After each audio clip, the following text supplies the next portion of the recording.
Келесі графигіміз жылдамдықтың уақытқа қатысты графигі. ВТ график дейміз. Автомобиліміз 5 метр секунд жылдамдықпен қозғалуда.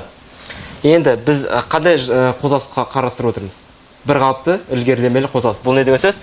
Бұл жылдамдық тұрақты деген сөз. Енді графикке көшек.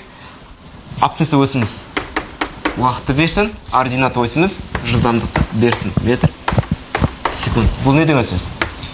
1 секундтан кейін, 2 секунд, 3 секунд, 4 секунд, 5 секунд. Жылдамдық тұрақты деген сөз 1 секундтан кейінгі жылдамдық қанша бізде?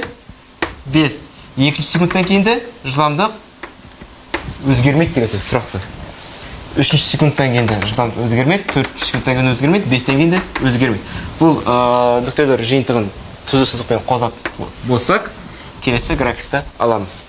ВТ графигінде бұл түзу сызық нені көрсетеді бізге? Жылдамдықтың тұрақты екенін көрсетеді. Жаңағыдай айтқандай, қандай да бір графиктен біз қосымша мәлімет ала аламыз.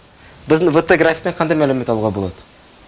Бұл сызықтың астындағы ауданға көңіл аударуымыз керек.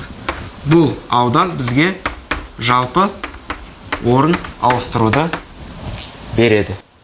Енді тұжырымды тексеру үшін бір-екі мысал келтірейік. 5 секундтан кейін полиграмның ауданын анықтау үшін орын ауыстыруды анықтайық. Бізде параллелограмм, полиграмның ауданын анықтау үшін 5-ті 5-ке көбейтсек қанша болады? 25. Алдындағы есепті тура сол шығып тұр. Мысалы 4-тен кейін қарайық. 4-ті 5-ке көбейтетін болсақ, ауданды қарастыратын болсақ, бізде қанша шығады? 20 шығады. Алдынғы есепті тура сол шығып тұр. Бұл не деген сөз? Бұл біздің тұжырымымыз дұрыс екенін анықтайды.